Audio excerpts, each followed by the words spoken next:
ठाकुर लिखते हैं। और वो उनकी योग्यता क्या थी मालूम है?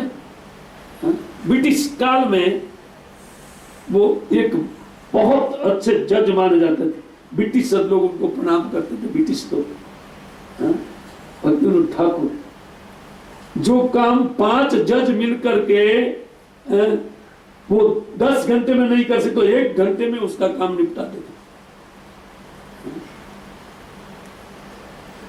वो लिखते हैं जड़ विद्या जतुर वैभव तुम्हारे भजन बाधा। ये भगवान जितना ये जड़ विद्या का वैभव ज्यादा उतनी आपके भजन में बाधा। अनित्य संसारे मोह जन्माया जीव को कराई गाधा। ये शरीर अनित्य है, संसार अनित्य है, जीव नित्य है, लेकिन उसमें मोह उत्पन्न करते। आहा क्या भोग है, क्या यार, क्या हमारा अपना भी सम्मान है या कॉल रूपा करके घूमते हैं। उससे क्या मिलेगा? जीव को कराए गधा। ऐसा अहंकार दे करके गधे की तरह काम करने में लगा दिया है। मनुष्य के पास समय ही नहीं है। पहले गांव में मैं देखता था, बहुत सुखी थे लोग और इतनी दौड़ भाग नहीं थी। टाइम नहीं है, टाइम नहीं है। वो लोग के पास टाइम ही था। हमारे दादा हमेशा दोपहर तक खेती बाड़ी में काम करके मेरे पास आकर के बोले ला जरा ला, इसलिए तुमको पढ़ाया। कितना पढ़ाया? 5-7। इसलिए तुमको पढ़ाया, भागवत पढ़ो। मैं नहीं पढ़ सकता हूँ। और मुझे बिठा देते थे। इतनी आयु थी मेरी, मुझे याद है। मुझे वाल्मीकि रामायण पाठ करो, ये करो, वो ग्रंथ लाओ, सारा ग्रंथ रखते थे। पढ़े लिखे नहीं थे, इसलिए हमको बोलते थे तुमको इसलिए पाठ कराया, पढ़ाया, तुम मुझे सुनाओ। और 2 घंटा रोज उनको सुनाना पड़ता था जबरदस्ती। मैं तो खेल में हमारा मन करना ही, खेलो मत, पढ़ो इसको। हमको पाठ कर। देखिए उन लोगों के पास टाइम था और इतने पढ़े लिखे लोग टाइम नहीं है। और आत्मज्ञान के लिए सोचना क्या है उनके लिए? कौन सोचेगा आत्मा के लिए? जो हवा है, मरने के बाद पता नहीं कुछ बचता है कि नहीं। अविश्वास शास्त्र। तो इसको कहते जड़ विद्या। जड़मति भ्रातृ अनुशासनम निर्बंध। तो वे लोग उन भरत का शासन करते थे। जड़ बधिर अंध उसी प्रकार का व्यवहार करते थे। और भरत महाराज भी कोई आनाकानी नहीं करते थे। न केवल स्वजन, गांव के लोग भी उनके व्यवहार के लिए आगे के श्लोक में बताते हैं कि एवं स्वतनुज आत्मा अनुराग विषित अनुरागा आवेशित चित्त सोचा अध्ययन व्रत नियम गुरु सच्च प्राकृति द्विपद पशुर्वीर उन्मत जड़वत मतिर इति भ्रातृ अनुशासनम। वो सोचते भाई है लेकिन ये पशु जैसा है, बुद्धि है नहीं उनके पास। और कुछ सुनता नहीं, कोई काम का आदमी नहीं है, एक नर पशु जैसा भाई मिला है। उसी प्रकार वो लोग उनके साथ व्यवहार कर रहे थे। और ये भी सोच, वह भी भरत महाराज भी उसी प्रकार। कोई उनको बोलता था ऐ बहरा, तो वो भी बोलता ऐ बहरा। बोलते पागल, बोले ऐ पागल। वैसा ही सामने बोलते लिखा है श्लोक में। सच वह भी प्राकृतिक दीपक पशुर्वीर उन्मत जड़वत। वो भी आचरण ऐसा ही करते थे जैसा लोग उनको बोलते थे, वैसा वो सामने बोले ये तो पागल है, छोड़ो उसको। लोग उनके साथ नहीं लगते थे। उल्टा व्यवहार जगत में, लेकिन निरंतर अपनी अनुस्मृति, भगवान का स्मरण, भगवान के पाद पद्मों का स्मरण उनके चित्त में बना रहता था। एकदम उच्च कक्षा है। वो कहते हैं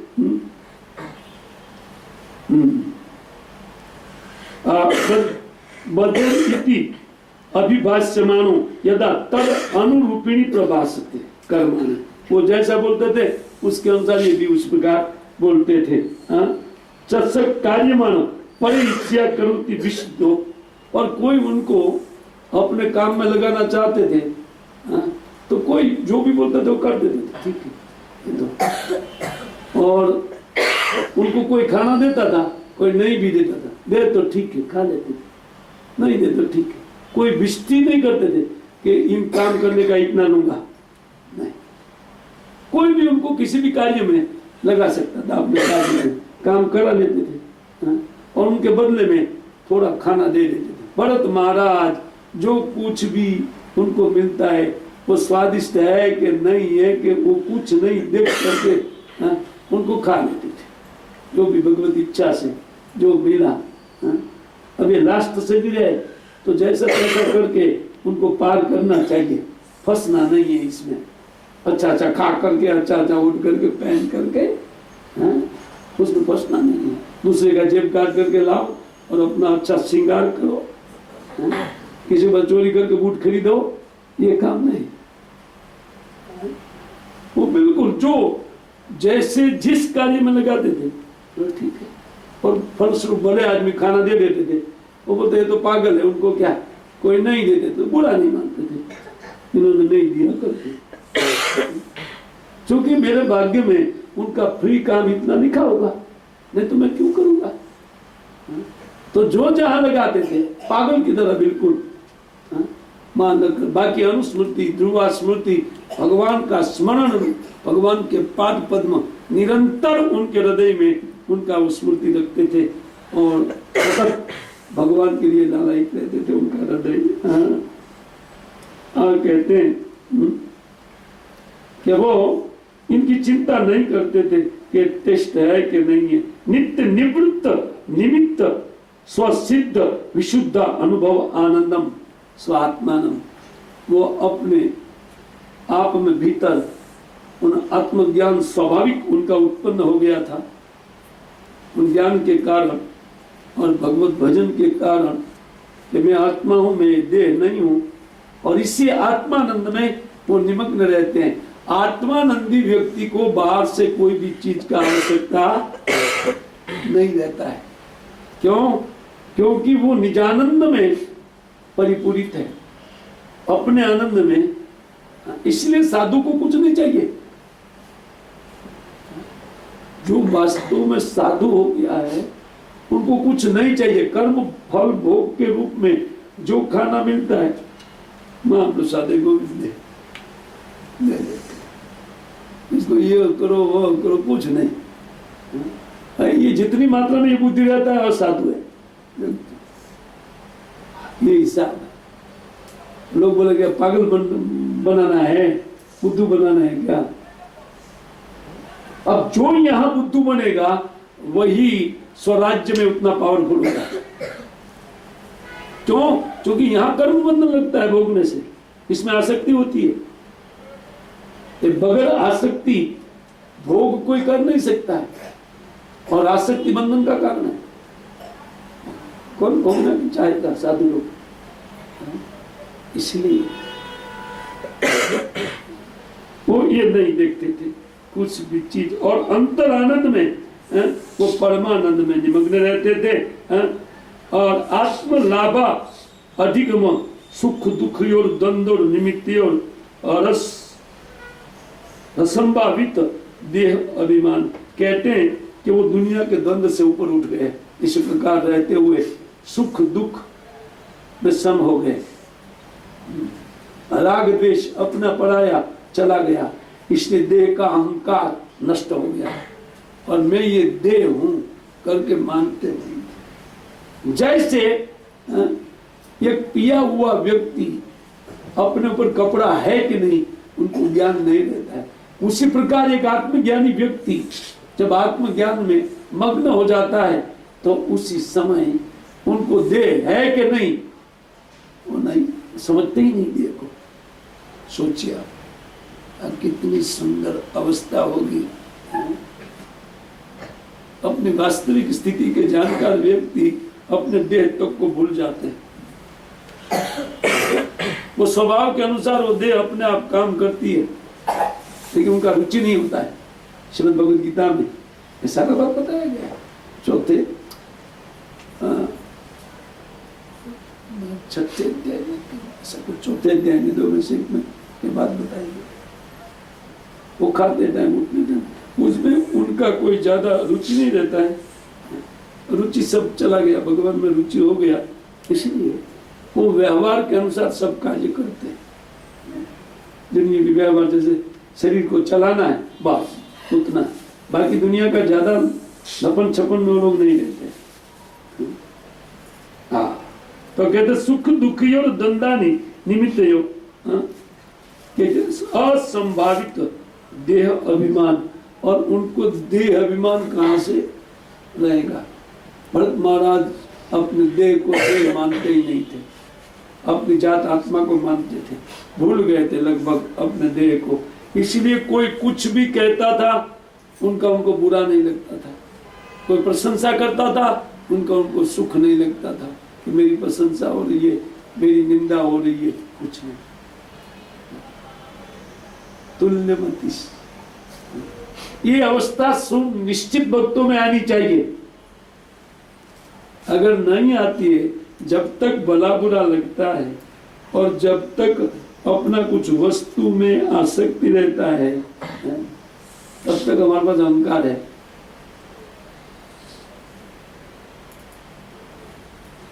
यार ये तो पागल बनाने वाला ट्रेनिंग है। यस, जो व्यक्ति इस हिसाब किताब में रहता है वो व्यक्ति शीघ्र प्रगति करता है। और कहते हैं इसलिए शीतोष्ण वात वर्षेषु एव इवा अनावृत पीन सहनानंग स्तंडिल संवेदना अनुमर्दन मज्जन रजसा महामणि इवा अभिव्यक्त ब्रह्म वर्चस्व। वो कहते हैं सुखदेव गोस्वामी कि इसके कारण देहाभिमान था ही नहीं, मैं देह हूं करके, इसलिए वो केवल एक कमर पर छोटा सा कपड़ा यहां तक का रखते थे बस। यज्ञोपवीत एक धागा उनके शरीर में था, लेकिन वो इतना मटमैला हो गया था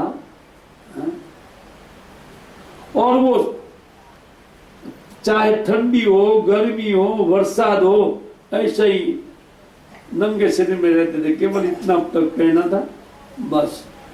और उनका अंग का गठन बैल की तरह था, मजबूत बांधा था, तो कोई टेंशन था नहीं। डायबिटीज कहां से आएगा, कोई रोग आएगा, एंट्री कहां से होगा इसको। वो टेंशन में जो लोग रहते हैं उनको एंट्री करते हैं सब रोग इत्यादि, उनको कोई टेंशन नहीं था, खाने पीने का भी टेंशन नहीं था। बैल की तरह एकदम सुगठित अंग था। सुखदेव गोस्वामी पर कहते हैं कि इसी प्रकार कमर तक कपड़ा, और उनका ब्राह्मणत्व जो है वो बोलते हैं जिस प्रकार एक सच्चा डायमंड उन मट्टी से मटमैला हो जाता है, उस प्रकार इनका ब्रह्म तेज और आत्मज्ञान उसमें छुपा हुआ था। कोई जान नहीं पाता था कि इतने बड़े महात्मा हैं, और ये ब्राह्मण है करके एक धागा ऐसे ही लटक रहा था, उससे कोई उनको ब्रह्म बंधु है, ब्राह्मण है, ब्राह्मण अधम है, ब्रह्म बंधु उनको कहते थे ब्राह्मण अधम है, ब्राह्मण में अधम, ब्राह्मण के परिवार जन्म लिया लेकिन अधम, संस्कार मिला नहीं कुछ। तो उनको लोग बोलते भी थे हे ब्रह्म बंधु, हे ब्राह्मण अधम, ऐसा कोई कुछ भी कहे, कुछ नहीं, उसका कोई जवाब नहीं, कुछ नहीं। कहते हैं महामणि इवा, जैसे कोई महामणि धूलि से आवृत हो जाता है, उस प्रकार उनका बाह्य शरीर उन नहीं स्नान करने के कारण और तेल मर्दन इत्यादि सवाल नहीं, स्नान भी नहीं करते थे, और इसी के कारण पूरा शरीर अत्यंत मटमैला हो गया था। तो उन मणि के सदस्य जिनकी कांति धूमिल हो गई है, जिनकी कांति बाहर उन धूल का आवरण के कारण वो महामणि प्रकाशित नहीं होता, उस प्रकार उनका ब्रह्म तेज प्रकाशित नहीं हो रहा था। भरत महाराज का श्री जड़ भरत के रूप में वो इस प्रकार रहते। और केवल एक कपड़ा दी जाती रीति ब्रह्म बंधु रीति है, दी जाती है ब्रह्म बंधु, लोग ऐसा बोलते हैं। इस प्रकार उनको कहते थे।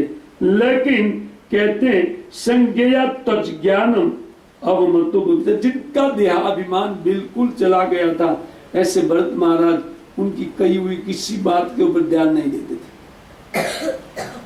ब्रह्म बंधु बोले, गाली दे, कुछ नहीं करे, कोई प्रतिक्रिया नहीं सामने, अपना कर्म समझ करके वो भोग लेते थे। ये तो मेरा कर्म है, पूर्व जन्म को इतना भोग है, भोग लिया जाए। और हमको कोई गाली बोलेगा तो गाली नहीं, केवल थोड़ा आंख ऐसा उठा कर दे, क्यों ऐसा देख रहा है, क्या है, चालू करेगा, भाई ऐसे ही देख रहे, आंख फोड़ दूं क्या? लेकिन बस हमारा अहंकार है, ये ईगो, इसको बोलते फॉल्स ईगो, ये डाउन करने वाला है फॉल्स ईगो। रियल ईगो, मैं भगवान का दास हूं। और दासों का वैल्यू क्या है?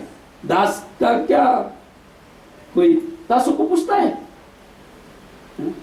यहाँ के लोगों के घर में दास दासी है, कौन पूछता है क्या तबियत ठीक है? कोई पूछता, ये काम करो, वो काम करो, दास का क्या? इसीलिए उसी प्रकार एक दास की तरह अपने आप को भगवान का अंश समझते हुए, और मेरा कर्म है कि सहन करना, कर देते। कितना सुंदर अवस्था था भरत महाराज का, है? वो देह अभिमान जिनका बिल्कुल दूर हो गया था, है?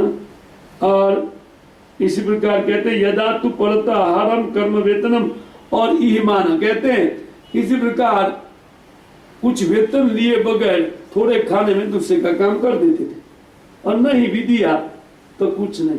वो भाई लोग को थोड़ा इज्जत का ख्याल आया, अरे रे कि जब ये कुछ खाना खा करके काम कर रहे तो दूसरे का क्यों करेगा, अपने खेत में लगाओ, कम से कम इज्जत बची रहेगी।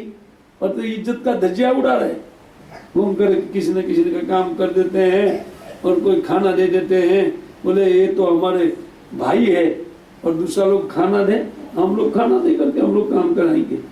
उन्होंने उनको लगा दिया अपने खेत में और एक कुदाल दे दिया, जाओ खेत ठीक करो और क्यारी ठीक ठीक करना। अब वो ये भी नहीं समझते थे, समझते सब कुछ थे, लेकिन कहाँ ऊंचा है तो जहाँ नीचा है वहां से खोद करके ऊपर में डालने लगे, बोलते इसको ये भी, हाँ? और उनके भाई लोग भी उसी प्रकार बोलते उनको अच्छा खाना क्यों, जो भी भूसा कुसा बचा कुचा या जो नीचे तपेले में लगा हुआ काला अन्न जो जल जाता है वो सब खाने के लिए देते थे, और भरत जी उनको अमृत समझ करके खा लेते थे। जैसे ये अमृत आया है, मेरे भाग्य में था वो आया, मेरे लिए अमृत है, उनको समझ करके ऐसा वो खा लेते, कोई प्रतिकार नहीं, न भाभी को बोलना करे यार ऐसा क्यों लाई। कर्म फल को पूरा करने का ये आइडिया है, ये योजना है। जो कर्म फल पूरा करना चाहते हैं वो इनके हाथ में ये योजना होना चाहिए। जैसे तो इसी प्रकार श्री भरत महाराज पूर्ण उन आत्मज्ञान में एकदम सहज उनका आत्मज्ञान उभर रहा था, और दूसरों के पास वेतन लेकर काम करते देखते हुए इज्जत के कारण अपने भाई को अपने खेत में लगाया, लेकिन वो ठीक से काम नहीं किया। फिर भी खेत की रखवाली के लिए जैसे वो लोग एक कपड़ा डाल करके रखते हैं ना, चाड़िया खेत में, उन चाड़िया की तरह मानते थे, एक चाड़िया है, बाकी वो कोई रखवाली बखवाली थोड़ी खेत की करेगा। लेकिन एक उच्च बना दिया था आसन, बोले इसके ऊपर बैठ करके खेत को देखो। वो तो क्या कहे, वो उन भाई लोग जानते खेत को क्या देखेगा, लेकिन पशु लोग देखेगा कोई आदमी है, इसे डर के हमारा खेत में नहीं जाएगा, बस उतना ही है? कोई काम के तो थे नहीं है? तो ऐसे बिठा दिया था। एक बार की घटना बता रहे हैं, कहते हैं क्या था, विषयांतर के लिए अर्थ शब्द है। एक दूसरी कथा प्रारंभ कर रहे हैं। अथ कदाचित कश्चित वृषलपतिर भद्रकाल्ये पुरुष पशु मालूम भत्ता आप्त काम।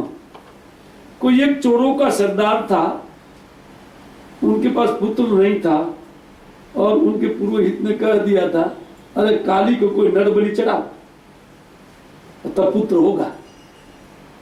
और नर बलि कोई पागल जो आदमी होते हैं, उनको पकड़ करके उनकी बलि चढ़ाओ। ये सब वेद में नहीं लिखा है, आगे आएगा ये बात। ये अपना स्वकल्पित मत है, ये दो में थोड़ी बताए, आदमी का बलि कभी नहीं लिखा है। तो ये लोग अपने से गढ़ करके इसी प्रकार उन्होंने एक आदमी को पकड़ा था, पागल आदमी को, लेकिन उनके पास थोड़ी सी बुद्धि थी, अभी बाकी बुद्धि बची थी उनके पास। तो सोच पागल का पकड़ लिया था। तो तस्य देवा अमुक्त से पशु पदवी तदनुचरा परिधावंतो, और वो जो रखा हुआ था अपने पास, वो रात्रि के अंधकार में भाग गया। जुड़वा वो लोग सुनते पागल है, वो पड़ा रहेगा, लेकिन वो लोग भाग गए। तो अभी वो बलि देना था रात को 12 बजे, वो ही देता है काम से, वो रात को इधर ही, तब दिन में नहीं हो। तब तक ये भाग गया। अब उनके सरदार तो उनके एक लुटेरे को बताया, जल्दी जाओ जल्दी जाओ। उनके लुटेरे के सरदार दूसरा इनके नीचे वाला, उनको बताया जाओ खोजो कोई ऐसा पागल को जो आज का समय मुहूर्त अच्छा है। और ये लोग खोज रहे दैव से ये खेत की रखवाली करते मां से मिल गए। ये महाअंगिरस कुल ब्राह्मण, और उसमें भी आत्मज्ञान में स्थित जड़ भरत महाराज उनके हाथ में लग गए, वो चोरों के हाथ में पड़ गए भाग्य से। वो तो कोई प्रतिकार नहीं किया, उन्होंने रस्सी से बांध दो, उन्हें तो हट्टा कट्टा था, 2-4 देता था खींच करके, लेकिन नहीं, कोई प्रतिकार नहीं। कर्म बंधन, डर था कर्म बंधन का, इसके साथ लगूंगा प्रकृति रिएक्ट करेगी, इसके साथ कर्म के साथ बांधेगी। इससे न द्वेष न राग, जो कुछ भी हो रहा है उसको सहन करो। और बांधा पशु से बांध करके वो रात्रि में वो देखा, ये तो बहुत बढ़िया है? वो जो पहला भाग्य अच्छा हुआ तो बढ़िया मिल गया, वास्तव में ये नर बलि है। क्योंकि जिनको ज्ञान ही नहीं है देह का, इतना पागल है, देह का कोई ज्ञान नहीं है। देखो हम लोग बांध रहे आराम से, कोई प्रतिक्रिया नहीं, कुछ नहीं है? तो वो लोग अत्यंत मुदित होकर के विस्मित कहते विकसित वदना हंसते हुए चोरों के सरदार के पास आकर के वो काली के मंदिर में लाए।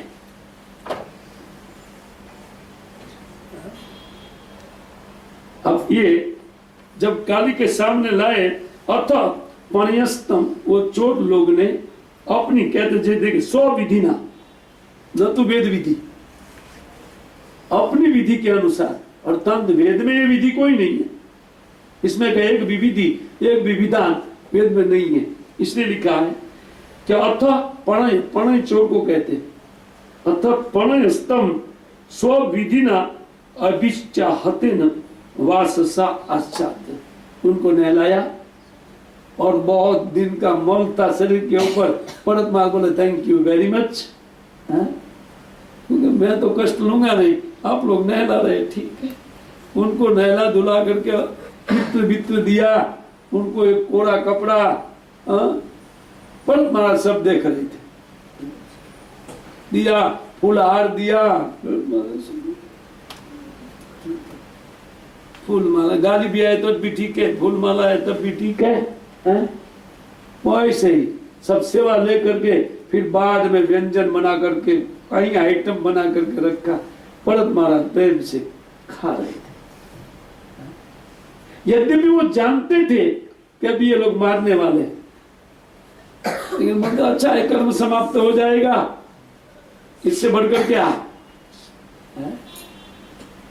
जल्दी भगवान के पास चले जाएंगे, वो कुछ नहीं। बस उसी प्रकार ये लोग अपनी विधि में इतने रत थे और बढ़िया नर पशु मिल गया था, खिला पिला करके उनको ले जा करके देवी के सामने मस्तिष्क झुकाने के लिए बोला, ऐसा किया, ऐसा झुका दिया।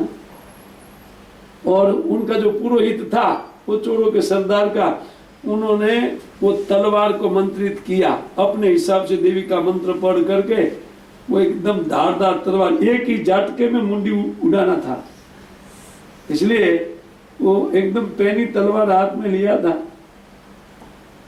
और बस मारने के लिए जैसे। और वो लोग सब नाच गान कर रहे थे अपनी विधि के अनुसार। कोई क्या बजा रहा था, कोई क्या बजा रहा था, बोले देवी माँ अभी बताएगी। वो देवी माँ के प्रसन्नता के लिए और हमारे सरदार के यहाँ पुत्र होगा, सब ये खुशी में नाच गान कर रहे थे पीपा करके। और इस प्रकार फेस्टिवल चल रहा था और इसको मुंडी नीचे करवाया और अभिमंत्रित वो तलवार जैसे चलाना चाहा, सुखदेव गोस्वामी पद कहते हैं, यहाँ वर्णन करते हैं कि ये लोग थे बदमाश। श्लोक जरा पाठ करते हैं। और ईशान वृषलाम और रजस तम प्रकृति नाम, ये लोग स्वाभाविक तमोगुण और रजोगुण से पीड़ित थे। तो ऐसे ये पागल लोग धन मद कहते जल उत्सिक मनसा, और उनमें उनके पास धन था, धन के मद में मतवाले होकर के ये लोग ये उत्सव कर रहे थे। और उसमें ये क्या कर रहे थे, तो बोले भगवत कला वीर कुलम कदर्थी कृतो उत्पथिन स्वैर विहारता हिंसा विहाराणाम कर्मा अति दारुण। एक तो वो लोग स्वभाव से ही अति भयंकर स्वभाव वाले थे, किसी को मारना काटना उनके लिए ये तो स्वभाव था उनका, स्वाभाविक।